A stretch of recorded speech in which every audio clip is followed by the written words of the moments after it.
اگر کوئی آپ سے یہ پوچھے کہ ہر وقت علی علی کرتے ہو تو ہم جواب دے کے کہیں گے عقیدے کا صدیقی ہوں. اور یہ حضرت عائشہ صدیقہ سے ابن عساکر نے اس کو نقل کیا ہے تاریخ مدینہ دمشق میں. وہ یہ کہتی ہیں کہ میں بھری مجلس میں اپنے بابا کو دیکھتی تو میرے بابا ابو بکر صدیق کی نظریں ہمیشہ چہرہ علی پر ہوتی. اس مجلس میں کوئی اور نہیں تھا. ابو بکر جس مجلس میں نظریں چہرہ علی پر جما رہے ہیں وہ مجلس رسول ہے. رسول اللہ کے صحابہ جس مجلس میں بیٹھے ہیں کوئی افضل الصحابہ صدیق اکبر سے بھی پوچھے اے ابو بکر تیری نظر چہرہ علی پہ کیوں رہتی ہے؟ ابو بکر نے حضرت عائشہ کو جواب دے کے کہا ہے عائشہ میری مرضی نہیں ہے، مرضی مصطفیٰ کی ہے. مصطفیٰ نے مجھے کہا ہے اے ابو بکر النظر الی وجہ علی عبادت، علی کا چہرہ دیکھنا عبادت ہے، میں دیکھتا نہیں ہوں، عبادت کرتا ہوں. ان مولویوں نے بڑے بڑے بہتان گھڑے مسلک کے اہل تشیع پر کہ اس میں یہ ہوتا ہے، اس میں یہ ہوتا ہے، اس میں فلاں ہوتا ہے، اس میں فلاں کرتے ہیں، یہ مذہب صحیح نہیں ہے. تو میں نے اس مذہب کو پڑھا، صرف پڑھا ہی نہیں بلکہ پرکھا، اور اس مسلک کے لوگوں سے میں نے ملاقات کی، ان کی مجالس کو میں نے اٹینڈ کیا، جس کی وجہ سے مجھے مسجد سے نکال دیا گیا اور اب کوئی مسجد میں مجھے رکھتا بھی نہیں ہے. خطابت کرتا ہوں جہاں کوئی لوگ محبت سے بلاتے ہیں تو مجھے اس بات کا کوئی فرق نہیں پڑا. کبھی مزدوری کرتا ہوں اپنے بچوں کے لیے، مجھے کوئی فرق نہیں پڑ رہا، اس لیے کہ اللہ نے مجھے حق کی پہچان عطا کی ہے. اگر اس پوری دنیا میں کوئی سچا مذہب اس وقت ہے تو وہ مذہب اہل تشیع ہے، جو حق کو حق کہتا ہے اور باطل کو باطل کہتا ہے، ظالم کو ظالم کہتا ہے، مظلوم کو مظلوم صرف کہتا ہی نہیں ہے بلکہ مظلوموں کو پرسے بھی پیش کرتا ہے، مظلوموں کو روتا بھی ہے. کہتا کعبے میں کندھوں پر اٹھایا کیوں تھا؟ نبوت نے بستر پر لٹایا کیوں تھا؟ ہاتھ پکڑ کے خم غدیر میں دکھایا کیوں تھا؟ یا علی مدد کہنا اگر ناجائز ہے پوچھو نبی سے خیبر میں بلایا کیوں تھا؟ سوال یہ ہے کہ جب حضور کی عمر مبارک 63 برس ہے تو ہمیں صرف 23 برس والی باتیں کیوں بتائی جاتی ہیں، پچھلے 40 سال والی کیوں نہیں بتائی جاتی؟ اعلان نبوت کے بعد 40 برس کی عمر میں اعلان نبوت ہوا، وہ جو پہلی باتیں وہ کیوں نہیں بتائی جاتی؟ کیا خیال ہے جب رب نے یہ کہا لقد کان لکم فی رسول اللہ اسوۃ حسنہ، تمہارے لیے حضور کی زندگی میں بہترین نمونہ ہے، تو کیا رب نے یہاں کہا کہ 40 سال کے بعد والی زندگی؟ جب حضور فرماتے کہ میں نبی تھا جب آدم ابھی مٹی اور پانی کے درمیان تھے، تو اس کا مطلب ہے وہ والی زندگی بھی حضور علیہ السلام کی قابل اتباع ہے کہ نہیں، قابل تقلید ہے کہ نہیں؟ پھر وہ 40 سال کیوں نہیں بتائے جاتے؟ حالانکہ آپ کو اور مزے کی بات بتاؤں، اللہ نے اپنی توحید کی برہان اور دلیل کے طور پر حضور علیہ السلام کی اسی عمر کو دنیا کفر کے سامنے بطور چیلنج پیش کیا.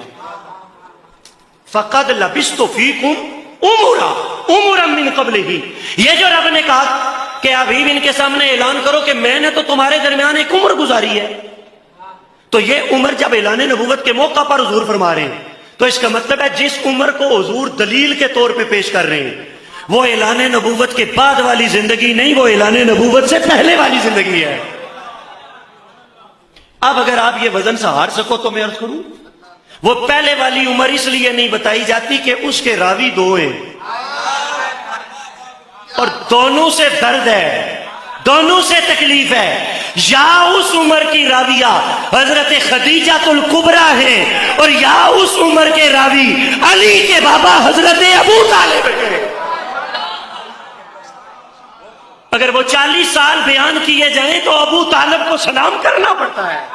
پوچھن والے ابو بکر صدیق رضی اللہ تعالی عنہ کہ محشر دا کون امام ایک صورت نازل ہوئی تے پوچھ دے کنہ کولوں نے پہ نبی کریم صلی اللہ علیہ وسلم کولوں مسجد دے وچ نبوی چ تے رسول صلی اللہ علیہ وسلم کہہ رہے نے کہ محشر دا کیڑا امام ہے مولانا بیان کر رہے نے تے مولانا اہل سنت دے نے کوئی تشیع نہیں ہے، اے حقیقت ہے. حضرت ابو بکر نے تلاوت کیا یوم ندعو کل اناس بامامہم. ابو بکر نے تلاوت کی کہ محشر والے دن ہر ایک کو امام کی آواز سے بلایا جائے گا. صدیق نے آیت کو پڑھا, قرآن اٹھایا, مسجد نبوی میں نبی کے پاس جا کے عرض کی یا رسول اللہ ذرا سمجھائیے تو صحیح محشر والا امام کون ہے. علامہ ابن حجر فرماتے ہیں ابو بکر نے 70 دفعہ پوچھا, نبی چپ رہے, صدیق بھی چپ ہو گئے. اچانک مسجد نبوی کے درمیان والے دروازے میں سے مولا علی کو آتے ہوئے دیکھا, ادھر علی کو آتے ہوئے دیکھا. نبی چہرہ اٹھا کے فرماتے صدیق اب پوچھ کیا پوچھتا ہے, حضور وہ محشر والا امام کون ہے. نبی نے ہاتھ اٹھایا, آتے ہوئے علی کی طرف اشارہ کیا. ابو بکر دیکھ بھی لے اور پہچان بھی لے, وہ محشر والا امام میرا علی ہے. آج کا ہمارا موضوع یہ ہے کہ اللہ تعالیٰ قرآن پاک میں ارشاد فرما رہے اہدنا الصراط المستقیم صراط الذین انعمت علیہم غیر المغضوب علیہم ولا الضالین آمین. ادھر اللہ تعالیٰ صراط مستقیم کسے فرما رہے ہیں؟ آج ہمیں پتہ نہیں کیا کیا بتایا جا رہا ہوتا ہے, پر ہمیں اس چیز کا صراط مستقیم کے بارے میں اللہ کے نبی صلی اللہ علیہ وآلہ وسلم نے کیا ارشاد فرمایا ہے. بزرگوں نے تو بہت کچھ بتایا, پر ہمیں رسول اللہ سے کیا ملا ہے کہ صراط مستقیم کیا ہے. سنیں, میں آپ کو حدیث پاک سناتا ہوں کہ اللہ کے نبی صلی اللہ علیہ وآلہ وسلم تشریف فرمایا, صحابہ سے کھچا کھچ مسجد بھری ہوئی ہے. جناب ابو بکر صدیق رضی اللہ تعالیٰ عنہ کھڑے ہوئے اور عرض کیا یا رسول اللہ صلی اللہ علیہ وسلم حضور صراط مستقیم کیا ہے. آپ نے فرمایا ابو بکر بیٹھ جاؤ. آپ پھر دوبارہ کھڑے ہوئے, آپ نے عرض کی یا رسول اللہ صراط مستقیم کیا ہے. آپ نے فرمایا ابو بکر بیٹھ جاؤ. تیسری بار پھر آپ کھڑے ہوئے, عرض کی یا رسول اللہ صراط مستقیم کیا ہے. آپ نے فرمایا ابو بکر بیٹھ جاؤ. اسی طرح 9 بار کھڑے ہو کے آپ نے عرض کی کہ یا رسول اللہ صراط مستقیم کیا ہے. آپ نے فرمایا ابو بکر بیٹھ جاؤ. پر 10ویں بار نبی صلی اللہ علیہ وآلہ وسلم نے کملی مبارک اور رکھی تھی, کملی مبارک سے دونوں دستے مبارک باہر نکالے اور اشارہ کر کے, کیونکہ مسجد میں علی تشریف لے آئے تھے, اشارہ کر کے فرمایا مولا علی علیہ السلام کی طرف ان ھذا صراط مستقیم, علی ہی صراط مستقیم. ہمیں کیا یہاں پہ بتایا جا رہا ہے؟ اللہ کے نبی تو فرما رہے ہیں کہ علی صراط مستقیم ہے, ہمیں تو کچھ اور بتایا جا رہا ہے. کنز الاعمال میں حدیث ہے کہ اے میری امت, اے اولاد آدم, یاد رکھنا کہ جب ساری دنیا ایک طرف ہو اور علی اکیلا ایک طرف چل رہا ہو, تم علی کا ساتھ دینا, علی تمہیں کبھی گمراہ نہیں ہونے دے گا. آج ہمیں کیا بتایا جا رہا ہوتا ہے یہاں پہ؟ ہمیں تو رسول اللہ کی تعلیمات میں عمل کرنا چاہیے. اللہ فرما رہے ہیں کہ جس کے پاس علم زیادہ وہی اعلیٰ ہے, وہی عرفہ ہے, اور جو صدقہ زکات دیتے ہیں رکوع اور سجود کے اندر, وہ کون ہے؟ وہ جب آپ پڑھو گے تو آپ کو پتہ لگے گا, وہ تو اہل بیت ہے. مولا علی علیہ السلام کے بارے میں ارشاد فرمایا نا آپ نے کہ اے علی تجھ سے صرف مومن ہی محبت کرے گا, منافق تجھ سے بغض رکھے گا. صحابہ کرام فرماتے ہیں ہمارے پاس کوئی طریقہ نہیں تھا کہ ہم کیسے منافق کو پہچانے, پر علی ابن ابی طالب کا وہ ذکر ہے کہ ہم پہچان لیا کرتے تھے کہ یہ منافق ہے, کہ جس کے سامنے علی کا ذکر کیا جائے اس کے چہرے پہ منوسیت چھا جائے. حضور نے آخری اپنے خطبہ میں ارشاد فرمایا میں تمہارے اندر 2 بھاری چیزیں چھوڑ کے جا رہا ہوں, اور ان کا نام کیا رکھا حضور نے؟ ثقلین. عربی میں ثقلین 2 بھاری چیزوں کو کہتے ہیں. حضور نے فرمایا قرآن ہوگا, اور دوسرا فرمایا وہ جو بھاری چیز میں دے کے جا رہا ہوں وہ میری اولاد اہل بیت اطہار. قرآن کو بھی بھاری فرمایا اور اپنی اولاد کو بھی حضور نے بھاری فرمایا. حضور نے ان دونوں کو بھاری اس لیے فرمایا ہے کہ ایک تو قرآن کو تھامے رکھنا بڑا دشوار کام ہے, ہر ایک کی استطاعت نہیں. اللہ نے اس قرآن کو پہاڑوں پر نازل کرنا چاہا, انکار کر دیا. اللہ نے کائنات کے مضبوط اجسام پر نازل کرنا چاہا, ہر شے نے انکار کر دیا. مولا تیرے کلام کو ہم نہیں تھام سکتے. اور پھر جب نازل ہونے کی باری آئی تو سینہ مصطفیٰ حاضر ہوا. معلوم یہ ہوا قرآن ثقل والی چیز ہے, بھاری چیز ہے, ہر ایک اس کو تھام نہیں سکتا. سینہ مصطفیٰ آیا. اسی طریقے سے فرمایا آل بھی حضور کی ایسی ہی چیز ہے, ہر ایک کی جسارت نہیں ہے کہ آل کے ساتھ تعلق قائم رکھے. آل کو ماننا بھی بڑا مشکل کام ہے. فرمایا نام تو سنیت کا سارے لیتے ہوں گے, اصل سنی وہ ہوگا جس کے ہاتھ میں دامن اہل بیت اطہار ہو. اہل اہل بیت کے ساتھ رہنا اور اپنی سنیت کو بچائے رکھنا بڑا مشکل کام ہے. بڑے بڑے زعیم ملا کھڑے ہو کے کہیں گے تو سنیت سے نکل گیا چونکہ تو علی علی کرتا ہے. اہل سنت سے نکل گیا تو حسن حسن کرتا ہے. اہل سنت سے نکل گیا حسین حسین کرتا ہے. آل سے جڑے رہنا کسی مائی کے لال ہی کا کام ہے. ورنہ تم جب حسین کا نعرہ لگاؤ گے کہیں سے کوئی کہے گا رافضی ہو گیا, کوئی کہے گا شیعہ ہو گیا. فرمایا خبردار کسی ایرے گہرے گلی کے نکمے آدمی کے اس نعرے پر کان نہ دھرنا. وہ تجھے کچھ بھی کہے تو جس سے محبت کرتا ہے بچہ میرا ہے. تو رات میں اگر انحراف اگر انہوں نے کر دیا, تحریف کر دی, رد و بدل اور تغیر کر دیا, اس پہ ضمانت نہیں تھی. انجیل میں ہوا ضمانت نہیں تھی, زبور میں ہوا ضمانت نہیں تھی. لیکن میرے اوپر وہ قرآن نازل ہوا ہے کہ رب نے خود فرمایا انا نحن نزلنا الذکر وانا لہ لحافظون.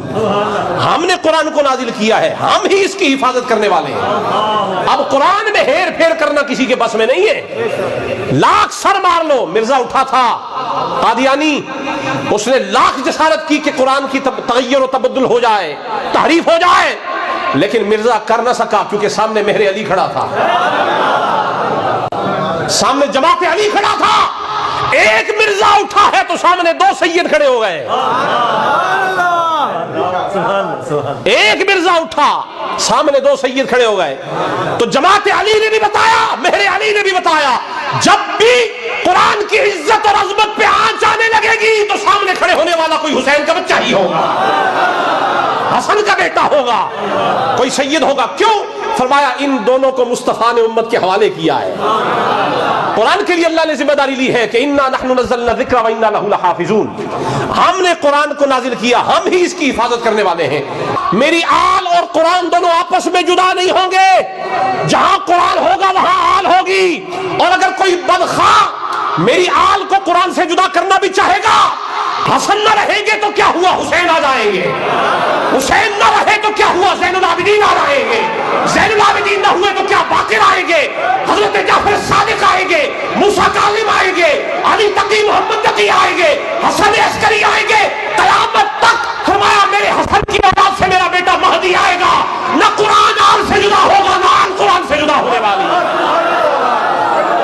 اگر آپ کے خون میں خرابی ہو جائے, آپ کے خون میں مسئلہ ہو جائے, زینت لیب میں چلے جائیں, چغتائی لیب میں چلے جائیں, وینس لیب میں چلے جائیں, اور ایکسل لیب میں چلے جائیں. ہزاروں لیب بنی ہوئی ہے, کسی لیب میں جاؤ اپنا خون چیک کروا لو. لیکن اگر کسی کا عقیدہ خراب ہو جائے تو چغتائی اور زینت میں جانے کی ضرورت نہیں ہے, حسین کی لیب میں آؤ. کیسے معلوم ہوگا کہ کسی کا عقیدہ خراب ہے؟ جب سے 61 ہجری میں کربلا ہوئی ہے, اس کے بعد عقیدے کے پرکھنے کا ایک ہی معیار ہے, حسین کا نام لو, چہرے کے حالات دیکھتے جاؤ. اگر سلامت رہے تو حسینی ہے, بگڑ جائے تو یزیدی ہے.